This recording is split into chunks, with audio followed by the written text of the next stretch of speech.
El organismo humano se constituye, en primer lugar, de sustancias que también observamos en el mundo exterior, a saber, de lo térreo o sólido, de lo agua o sustancia líquida, de aire o sustancia gaseiforme. Esos son los elementos que componen el cuerpo físico del hombre, al igual que todo lo físico. Lo etéreo comienza con el primer estado etéreo al que llamamos el estado del éter del fuego o simplemente fuego. Fuego-calor, lo que la física de nuestros tiempos no considera como algo substancial, sino meramente como movimiento. Este es el primer estado del éter. El segundo es el éter de la luz o simplemente luz. El tercer estado es el que el hombre no aparece en su forma primitiva, pues en el mundo físico solo se percibe un reflejo, cual una sombra de este éter, en forma de sonido. Pero a lo que exteriormente percibido es sonido, corresponde algo que es más sutil, etéreo, espiritual. De modo que al tono físico lo tenemos que considerar como un reflejo o sombra del tono espiritual, esto es, del éter del sonido o éter numérico. El cuarto dominio del éter es el éter de la vida, en el cual se basa todo lo que realmente es vida, en concordancia con lo que actualmente es el hombre físico, su ser anímico, se expresa en su corporalidad física y en su cuerpo etéreo. Pero a todo lo anímico corresponde determinadas sustancias de lo etéreo. Lo que llamamos voluntad se expresa en el elemento etéreo del fuego. Quien posea un poco de sensibilidad para ciertas correlaciones podrá sentir que en cierto modo se justifica decir que la voluntad, que físicamente se expresa en la sangre, vive en el elemento fuego del etéreo. Físicamente se expresa en la sangre o bien el movimiento de la sangre. Lo que llamamos sentimiento se expresa en la parte del cuerpo etéreo que corresponde al éter de la luz. Así se explica que el clarividente ve los impulsos volitivos del hombre cual llamas de fuego que cruzan su cuerpo etéreo e irradian en su cuerpo astral. Los sentimientos los ve como formas luminosas. Además, lo que el alma experimenta en el pensar y lo que expresamos con palabras, como sombras del pensar, tiene su órgano en el éter del sonido. Nuestras palabras se basan en los pensamientos. Son formas de expresión de los pensamientos. Estas formas de expresión llenan el espacio etéreo mediante oscilaciones que atraviesan el éter del sonido. Lo que se manifiesta como sonido es meramente la sombra de las oscilaciones del pensar. Mas lo íntimo de nuestros pensamientos, lo que les confiere sentido, pertenece, por su estado etéreo, al éter de la vida. Aquí hay un cuadrito y está como una línea donde se divide lo que pertenece al mundo de que está fuera de nuestros sentidos y lo que está abajo, lo que ya sea como sombra o reflejo, puede pertenecer a nuestro mundo material, a nuestro mundo con nuestros sentidos, con nuestros sentidos podemos percibir. Entonces tenemos lo, lo que es terrestre, agua y aire, que es lo sólido, líquido y gaseoso, que esto indiscutiblemente se ve en nuestro planeta, en todo el mundo, el universo material. Después está el éter del fuego, que es el calor. Eso también se percibe, se siente. Nuestro organismo tiene sentidos para percibir el calor. Nuestra piel es un órgano que percibe el calor. Y el de la luz, por supuesto, con nuestra vista vemos como el reflejo de la luz, ¿no? No directamente, pero sí vemos la interacción de la luz con la materia, ¿no? Y estos dos de arriba que están separados con la línea, es el éter del sonido relacionado con el pensar y el éter de la vida relacionado con el sentido, con el sentimiento de cada pensamiento. Entonces esos ya están fuera de nuestro alcance de los sentidos, entonces por eso Steiner los divide. Bueno, muy bien. No sé si ahí tengan alguna pregunta o quieren que les explique más o hay algo ahí que está enredado, ustedes me dicen en confianza. Santi, se podría decir, o no sé si estoy errada, no sé, que cuando se comenzó la evolución fue así entonces, es decir, que se fue dando una cosa, luego la otra, ahí así, o todo al mismo tiempo, ¿cómo fue? Ya, es buena pregunta. Es como el ser humano, digamos, es una realización, un proyecto, digámoslo así, que ha venido de mucho tiempo atrás, mucho más de lo que nosotros podemos imaginar y pensar, mucho antes de lo que la ciencia actual, o sea, la astronomía y la física, la astrofísica, la cosmología piensa que ha pasado de tiempo, es mucho más atrás. Entonces lo que nosotros podemos, sin conocer todo el fundamento espiritual, mejor dicho, si nosotros nos basamos en lo que la ciencia actual dice, sería algo como pensar que primero se hizo lo material, luego lo acuoso, lo gaseoso, así, ¿no? Pero realmente es como en reversa. Digamos, primero está lo espiritual, de ese mundo espiritual salió como consecuencia de las acciones de las jerarquías espirituales lo anímico, y después de lo anímico salió como consecuencia de sus acciones, intervención de las jerarquías, lo gaseoso, luego lo acuoso y finalmente lo último que se ha hecho en toda la creación del cosmos es lo material. Pero nosotros, humanamente, con nuestra conciencia, digamos, desarrollada con la lógica, más o menos a partir del quinto periodo postatlante, hace 10.000 años para acá, nuestro pensar que se ha ido materializando, se piensa que primero estaba lo material y lo demás no existe incluso. Para la ciencia actual, lo que es anímico y espiritual ni siquiera existe.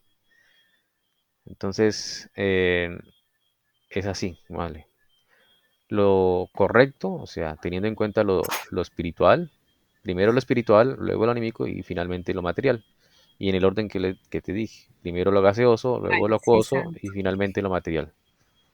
Qué pena, sí, sí hemos hablado de eso, ¿no? No, no, es que no, Se me no, salió ahí el, no te ajá, sí. preocupes por la pregunta. Eso es incluso uno a veces tiene que como esforzarse en acordar lo que dice la ciencia espiritual porque lo que a uno le enseñan en la academia casi que es opuesto. Entonces por eso está bien la pregunta, ¿vale? No, no, no, no te dé pena preguntar eso. Está bien. De hecho, para la ciencia actual es lo que te decía. Nuestro universo material empezó ya con átomos materiales y no existe la parte anímica ni la parte espiritual. Eso es para la ciencia actual, no para la academia.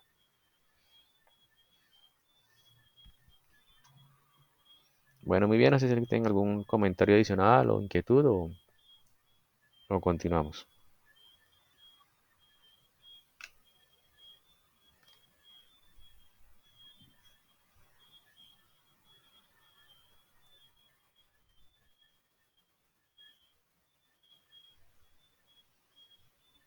Continuamos.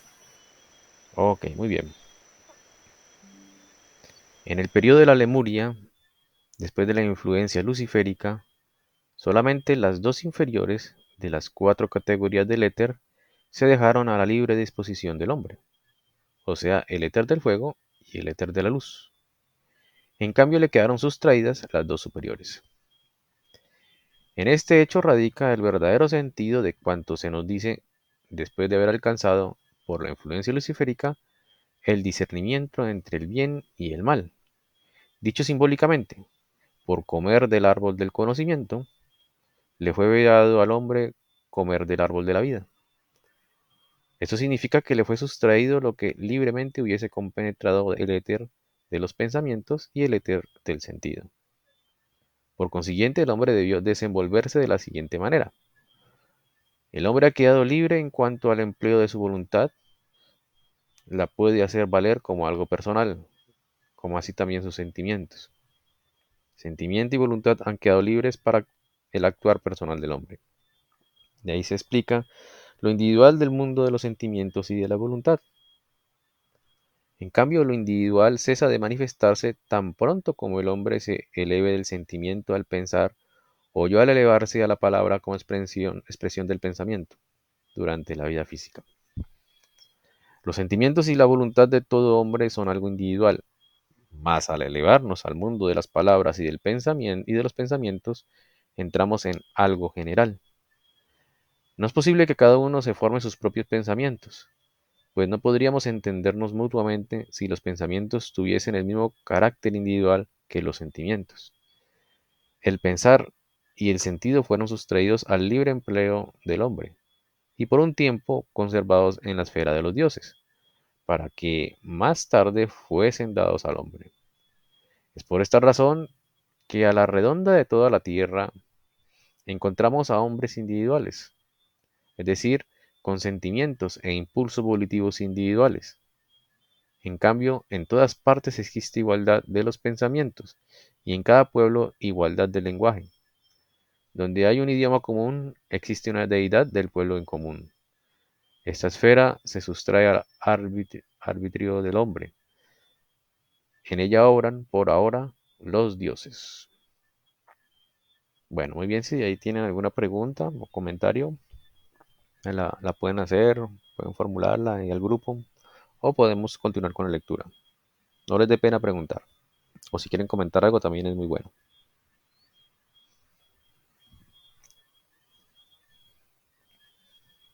Sí, Sandy, yo creo que vale la pena aclarar, como que hacer más claridad en el, no sé si entendí bien, el pensar no es propio, creo que o sea, lo que se piensa, lo que se siente no es propio, ¿así lo entendí o? Sí, Vladimir, así dice, o sea, el párrafo está descrito así. Él dice Steiner, que lo que es los sentimientos y la voluntad es individual. Cada persona tiene su propia voluntad y sus propios sentimientos. Por decir algo, a algunas personas les gusta el chocolate y a otros no. A otros les gusta más las verduras, a otros no, a otros la carne y a otros, bueno, hay muchas formas de gusto, ¿no? Tipo de música, tipo de arte, etcétera, etcétera. Eso es muy individual. Lo mismo que la voluntad. Cada persona tiene diferente voluntad a otra. Algunas son más activas, otras más perezosas, otras más pausadas, moderadas, etcétera, ¿no? Entonces, lo que es sentimiento y voluntad es muy individual, ¿sí? Pero Steiner dice que lo que tiene que ver con el pensamiento y el sentir de ese pensamiento, que no es el sentimiento de los deseos astrales o de los deseos de los gustos, sino como la conciencia de ese pensamiento, eso está por fuera de la individualidad, o sea que es grupal.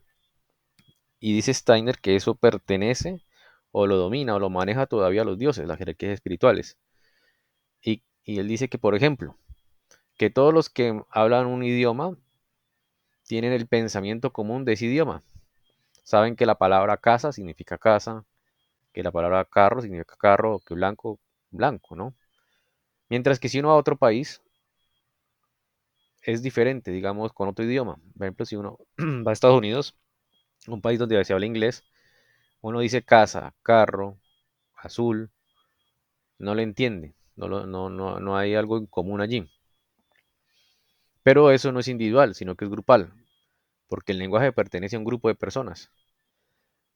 Y más allá es el significado de el sentimiento de cada cosa, de cada pensamiento. Eso es también, dice Steiner, que pertenece a la esfera de los dioses. Está por encima de lo que es individual en el ser humano. Es un poquito enredado en algunos aspectos, pero esa es como la idea, Vladimir, la idea general que yo puedo explicar o expresar con mis palabras. Ok, pero entonces lo que llamamos en el común pensamientos, eh, bueno, hay elementos que deben ser inherentes a la persona, ¿no? Ah, ya sé, ya entiendo digamos, de pronto no es, para nuestra traducción, no es muy afortunada la palabra pensamiento, de pronto es mejor poner como conocimiento. El conocimiento es algo global del mundo, ¿no? O sea, algo que pertenece a todo el mundo, no es algo individual. Digamos, las ciencias, la literatura, eso no es una conquista, digamos, que se ha hecho de una persona y ha quedado ahí en una persona. Es de acceso se supone que para todas las personas, ¿no? Como la geometría, la física, la biología. Son ciencias que han ido creciendo y que es un logro que pertenece a la humanidad. Se supone que para toda la humanidad, o un grupo de personas, ¿no? A los que les gusta la biología, a los que les gusta la astronomía. Es algo así. Es en ese sentido, ¿no, Vladimir? Como los arquetipos de las ideas, de los pensamientos. Como decir cuando hablábamos de que Albert Einstein tuvo que desarrollar la teoría de relatividad. Listo, él fue el que la desarrolló, pero quedó libre para uso de toda la humanidad o para los físicos, para un grupo de personas. Gracias, Andy. Ok, me parecen muy bien los ejemplos. Ah, ok, perfecto. Entonces, de pronto la palabra pensamiento uno sí puede volverlos individuales, ¿no? Como personales. Pero si hablamos de conocimiento ya se entiende que es como grupal, global. El mismo lenguaje es algo grupal y global, ¿no? Las leyes de la matemática, de la geometría, son cosas que el ser humano ha ganado como grupo. Digamos, antes de la invención de la escritura, la matemática era difícil enseñarla, porque no había símbolos o lenguaje para enseñar matemáticas. Pero cuando se logró y se implementó, digamos, se universalizó el sistema arábigo de las matemáticas, de los números, entonces ya eso se vuelve algo universal, algo para todo el orbe, ¿no? Para toda la humanidad. Cuando se enseña la geometría, las leyes de Euclides, que empezó en Grecia hace 2000 años, y se enseña en toda la humanidad, es una ganancia universal. Eso es como la clave. Digamos, de pronto el problema es la traducción. De pronto no es pensamiento y no poner como conocimientos. Gracias, Andy. Muy bien. ¿Alguna otra pregunta o comentario adicional?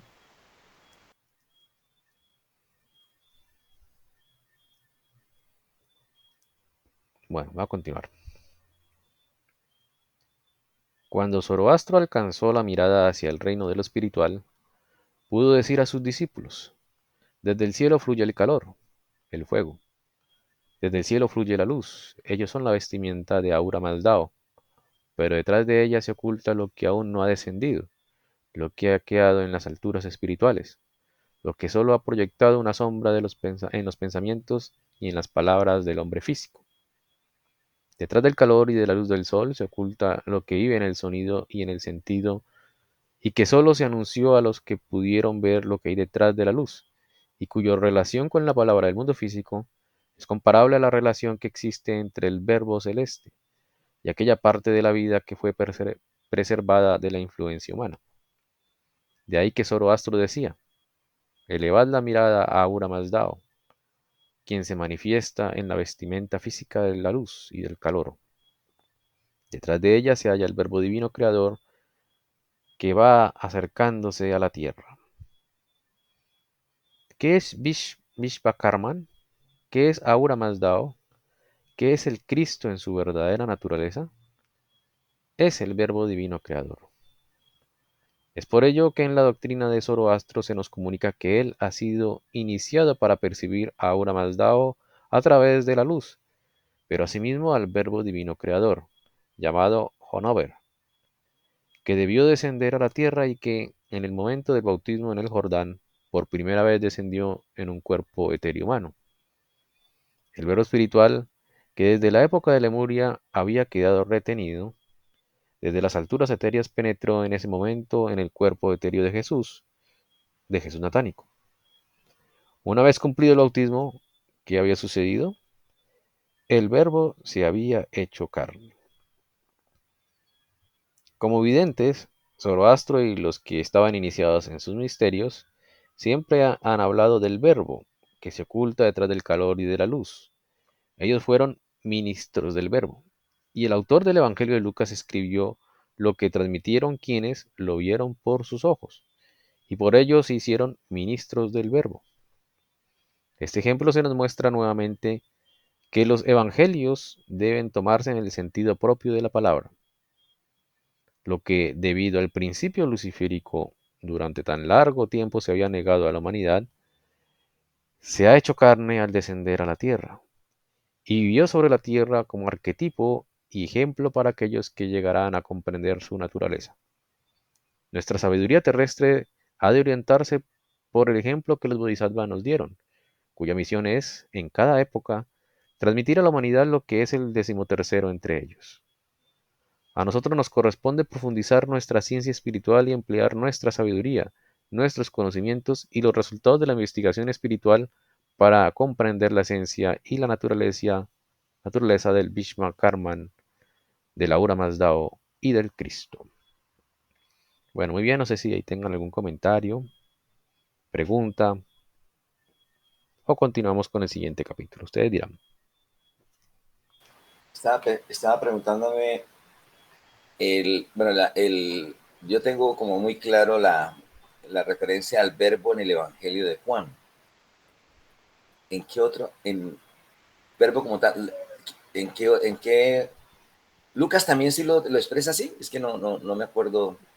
Sí, lo expresa muy, no tan marcado y profundo como lo hace Juan, pero sí lo hace en pequeñas referencias cuando habla de los que esto se le ha hecho revelar a los misterios a los que son ministros del verbo. Por ejemplo, en esa partecita ahí habla del verbo, del ministro del verbo.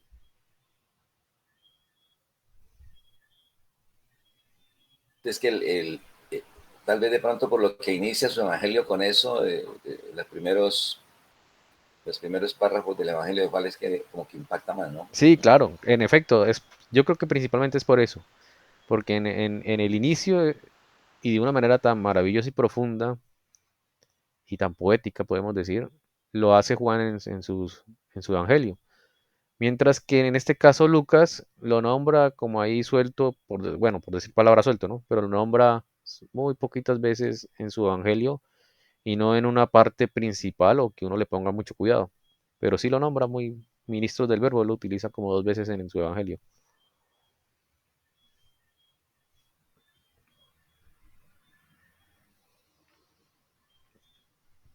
Ok, Santi, gracias. Muy bien.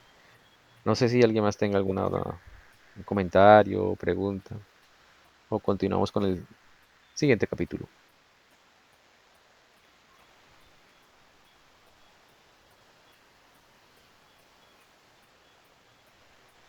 Sigamos. Bastante. Ok. ¿Quieres leo, Santi? Gracias, Vladimir. Sí, por favor.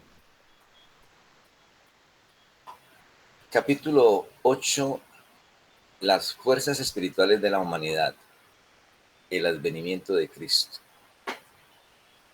En las conferencias anteriores hemos tratado de formarnos una idea acerca del fundamento de los primeros capítulos del Evangelio de Lucas. Lo que el autor de este Evangelio nos da como una especie de historia previa del gran acontecimiento de Palestina solo puede descifrarse si se conocen los hechos que tuvieron lugar dentro de la evolución de la humanidad, de los cuales tenemos que ocuparnos tan extensamente. Y esto nos permite saber quién fue la entidad que a los 30 años de su vida acogió en sí mismo aquel principio cósmico que también hemos caracterizado como el principio Cristo. Para mejor comprensión de lo que el autor del Evangelio de Lucas nos relata sobre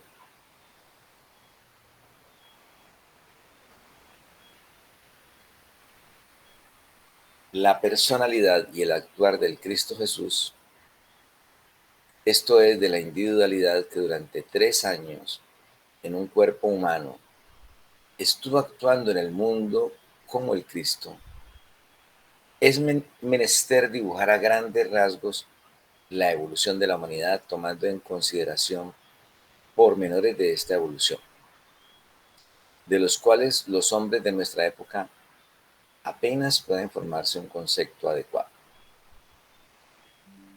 Referente a muchas cosas se juzga con miras estrechas y se cree que siempre haya habido lo que hoy o en el curso de los próximos 2 o 3 siglos sucede como asimismo las leyes de la evolución humana. Principalmente se piensa que lo que hoy es considerado como desconocido siempre haya sido desconocido. Es por esta razón que ahora se tiene tanta dificultad para comprender sin prejuicios los relatos que se refieren a los tiempos pasados, como por ejemplo la época en que el Cristo vivió sobre la tierra. Muchas, muchas gracias, Vladimir. Con gusto. Bueno, muy bien. Si no sé si de ahí tengan alguna pregunta o comentario.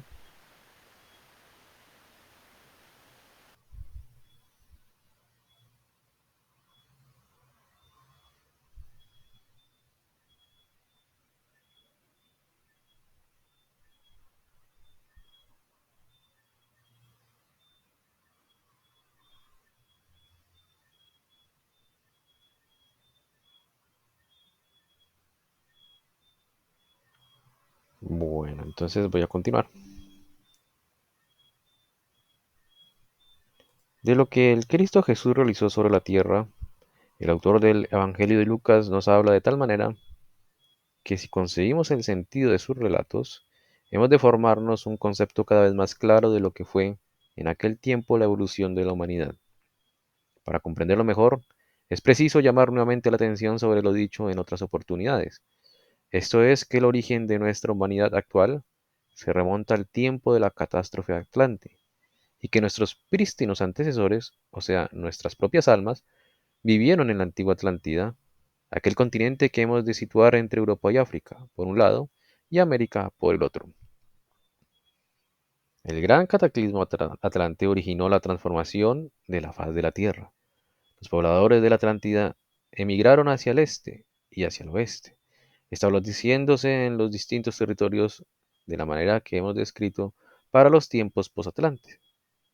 Así surgieron las civilizaciones que también hemos caracterizado: la cultura de la antigua India, la cultura persa, la egipcio-caldea, la greco-romana y nuestra actual cultura. Sería un concepto erróneo acerca de la evolución de la humanidad creer que durante todo el tiempo de la evolución posatlante, la naturaleza del ser humano siempre haya sido igual a la de ahora. Por el contrario, aquella se ha modificado constantemente a tal grado que el ser humano ha sufrido enormes cambios. Los documentos históricos exteriores se dan cuenta de pocos milenios solamente. Tan solo el documento inaccesible a la investigación exterior que ya hemos caracterizado y a la que hemos llamado la Crónica de la Cacha, nos informa sobre la evolución transcurrida desde la catástrofe atlante. Nos enteramos, pues, que después de dicha catástrofe, primero, se ha desarrollado la antigua cultura india durante la cual el hombre vivía aún más identificado con su cuerpo etéreo y no tan fuertemente unido con su cuerpo físico como más tarde sucedió. La gran mayoría de la población de India ha sido nebulosamente clarividente, sin haber desarrollado la clara conciencia del yo como la que hoy conocemos. Su conciencia se parecía a la nuestra del ensueño, pero abarcó las profundidades de la existencia, con la visión del mundo espiritual. Para el hombre actual es de suma importancia tener conciencia, incluso para su futura evolución, de lo relacionado con el conocimiento y la forma del conocimiento. Siempre hacemos notar cómo nuestros antecesores de la antigua India veían el mundo, y que eran mucho más clarividentes que los hombres de tiempos posteriores. Pero si queremos comprender el Evangelio de Lucas, también hemos de hablar de otra particularidad de aquella época. Debido al hecho de que el cuerpo etéreo sobresalía todo el cuerpo físico, encontrándose a la vez menos unido con éste que en nuestros tiempos, resultó que todas las fuerzas y cualidades anímicas del hombre tuvieron mayor poder sobre el cuerpo físico. Pero cuanto más el cuerpo etéreo penetraba en el físico, tanto menos poder ejercía sobre éste. En los antiguos atlantes, la parte del cuerpo etéreo que corresponde a la cabeza aún sobresalía en mucho al cuerpo físico. En cierta medida todavía fue así en los hombres de la antigua India. Esto les permitía, por una parte, desenvolver la conciencia clarividente y, por otra parte, ejercer un gran poder sobre los procesos del cuerpo físico. En la época actual, el cuerpo etéreo ha penetrado lo más profundamente en el cuerpo físico, y ya hemos llegado casi al extremo en que el cuerpo etéreo volverá a salir para liberarse e independizarse del cuerpo físico. A medida que la evolución de la humanidad transcurre hacia el porvenir, el cuerpo etéreo irá separándose cada vez más del físico. Actualmente la humanidad ya ha pasado un tanto el punto más bajo, el de la mayor conjugación de los cuerpos etéreo y físico. Si comparamos un cuerpo humano de la antigua India con el actual, podemos decir que en aquel tiempo el cuerpo etéreo se hallaba relativamente libre, y el alma desplegaba fuerzas que ejercían su efecto sobre el cuerpo físico. En tal caso, la organización etérea, por estar menos atada a lo físico, acoge las fuerzas del alma, y por su dominio sobre el cuerpo físico, resulta que todas las influencias que el alma recibe influyen también en gran medida en el cuerpo. Así se explica que si en la época de la antigua India alguien lanzaba una palabra de odio contra otra persona, fue como un pinchazo que se sintió hasta la conformación física, pues el alma influía en el cuerpo etéreo y éste en el cuerpo físico. Por otra parte, una palabra de amor producía en el prójimo amplitud, calor y le abría el corazón, efectos que se sentían también en el cuerpo físico. Tanto las palabras de amor como asimismo las de odio influían en los procesos del cuerpo. Esas influencias iban disminuyendo en la medida en que el cuerpo etéreo penetraba en el físico. Todo esto se presenta ahora en forma distinta.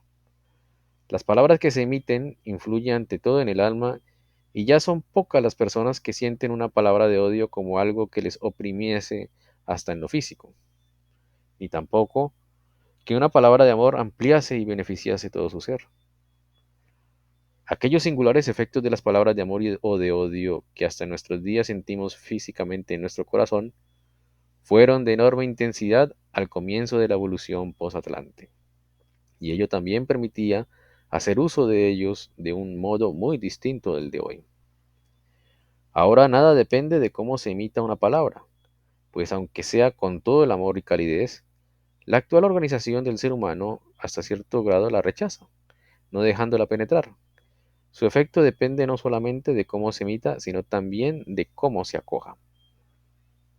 Bueno, muy bien, no sé si al respecto tengan algún comentario, pregunta. Uy, sí, Santi. A ver, dime. No, es que tanta cosa. Ah, sí, hay mucha Ah, información. a ver.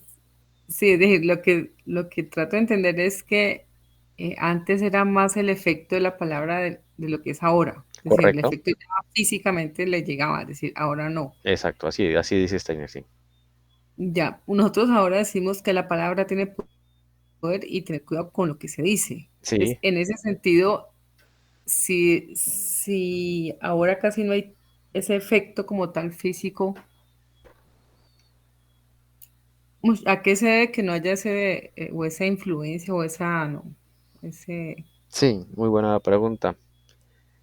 o Eh, ese efecto físico? sí, o sea, ahora afecta de manera anímica solamente. Si alguien le dice alguna palabra de ofensa, uno puede sentirse mal anímicamente. Y contrario, digamos, si alguien le dice unas buenas palabras de amor, de bondad, etcétera, uno siente anímicamente un efecto positivo, ¿no? Actualmente. Antes no solamente causaba este efecto en el alma, sino que en el físico. En el ¿Sí? O físico, sea, ya. antes las palabras eran muy, por decirlo así, marcaban mucho en el organismo físico. Ahora no. Pero dice Steiner que en un futuro va a volver a ser así, ¿no? Ahora, la pregunta, Eso es lo que sí, quería preguntarte, vamos a volver a lo mismo, es decir, al irse separando otra vez, exacto, al irse ah, separando otra vez el cuerpo etéreo del como cuerpo los físico, efectos entonces los efectos van a ser más fuertes. Digamos, antes estaba como la concha física, la parte material, que evitaba que esos impulsos anímicos del cuerpo astral que se transmiten al cuerpo etérico se transmitieran fácilmente al cuerpo físico, porque estaba, digámoslo así, acorazado, digámoslo así, el cuerpo etérico y el cuerpo astral dentro del físico, ¿no? Cuando esto se empieza a separar, a salir otra vez, queda vulnerable la parte etérica otra vez al mundo astral, al mundo de los sentimientos, de las palabras. Y ahí puede volver a hacer efectos fuertes, tanto los buenos como los malos. Sí, porque cuando, o sea, la única manera que se separe el cuerpo vital de uno es cuando uno muere, ¿no es cierto? Actualmente es así, correcto. Actualmente es así. Cuando estamos vivos, nuestro cuerpo etérico está bastante ligado al cuerpo físico. En un futuro, dice Steiner, que eso se va a ir desprendiendo de manera natural. O sea, quiere decir que si bien seguirá una conexión del cuerpo etérico con el físico, como actualmente lo es, va a haber una pequeña separación de los cuerpos. O sea, no van a encajar perfectamente como actualmente es. Actualmente uno es como una sombra del otro, una copia ahí. En un futuro esto se va a ir separando, ya no va a estar digamos, encajado el cuerpo etérico junto al cuerpo físico, sino que va a tener más movilidad el cuerpo etérico y se va a separar del cuerpo físico. En el lenguaje o en el universo o en la literatura de Carlos Castaneda, ese separamiento del cuerpo etérico del físico le llamaba desplazar el punto de encaje, que es lo mismo. Al desplazar el cuerpo etérico del cuerpo físico, el- la conciencia humana se acrecienta un poquito, se vuelve temporalmente clarividente, puede percibir los mundos espirituales, pero asimismo también se vuelve, digamos, como se vuelve perceptible ese mundo, corre el riesgo de que también lo afecte, ¿no? Así como ve lo bueno, puede lo malo también afectarle. Entonces esa es la idea, Fabi, sí, muy bien.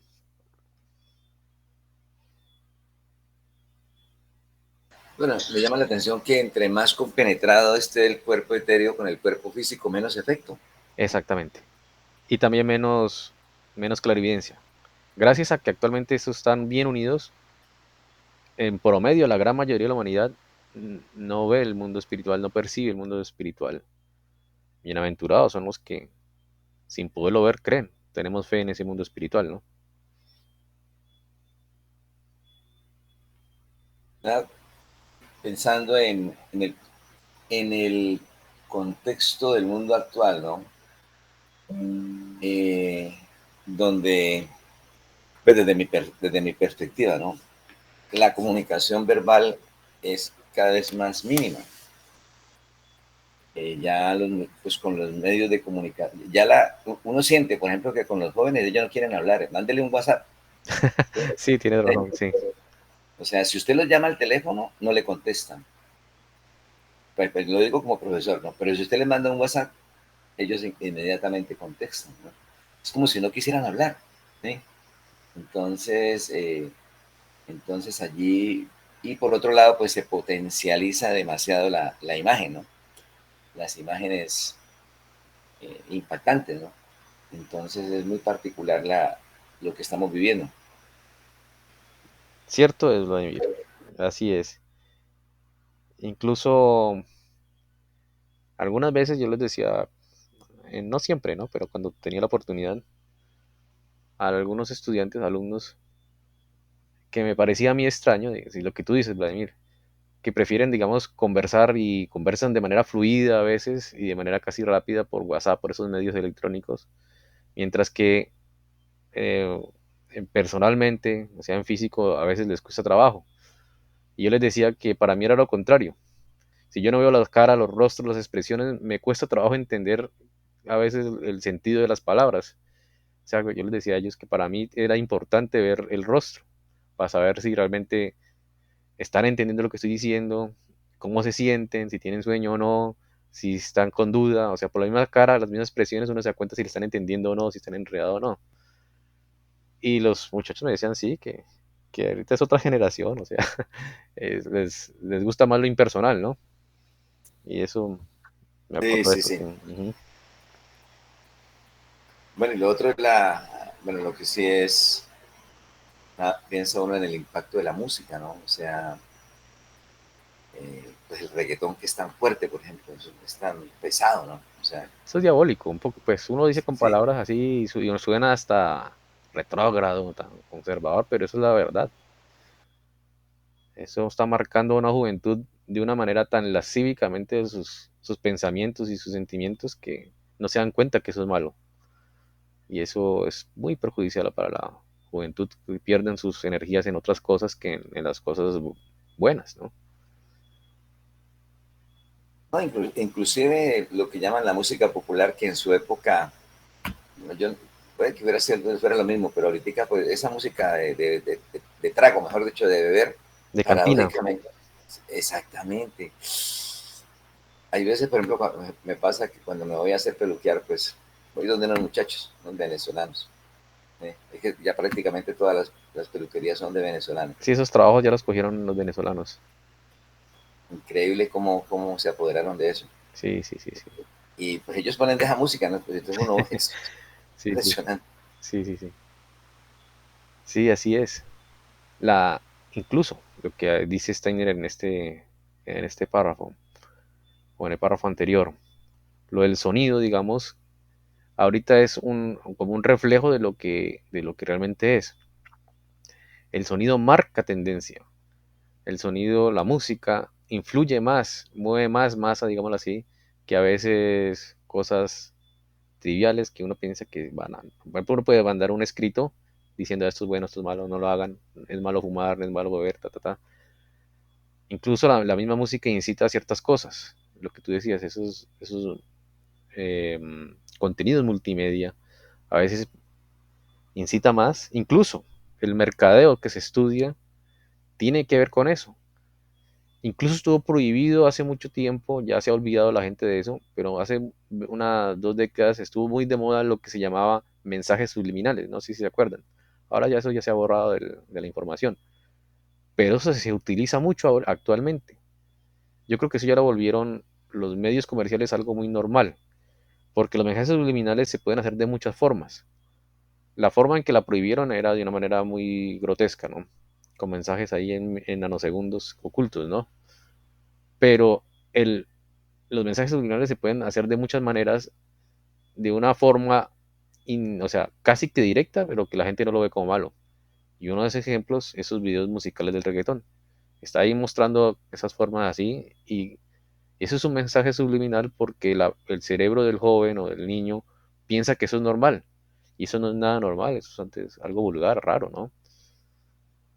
Y eso se estudia en mercadeo muchas veces. Cómo llegar a las personas sin convencerlo de manera con razonamientos lógicos, sino simplemente con acciones para que la gente quiera repetir inconscientemente. No sé si ustedes se han dado cuenta o lo han percibido, pero la marca de la gaseosa Coca-Cola ya hace muchos años no hace propagandas en la televisión sobre Coca-Cola. Solamente en pequeños eventos deportivos ahí utiliza su publicidad. Una profesora de mercadeo nos explicaba a nosotros, a los estudiantes de su materia, que eso se debía a que en las épocas, en la década de los 90, 80, a finales de los 2000, fue tan buena la propaganda, la publicidad y el mercadeo que hicieron ellos que ya no necesitaban seguirlo haciendo. Solamente de vez en cuando en eventos deportivos especiales vuelven y sacan la propaganda de Coca-Cola. Entonces, ¿qué significa? Que ya varias generaciones quedamos marcadas con esa marca de Coca-Cola. Ya quedamos influenciados inconscientemente con esa marca. Y eso me parece interesante.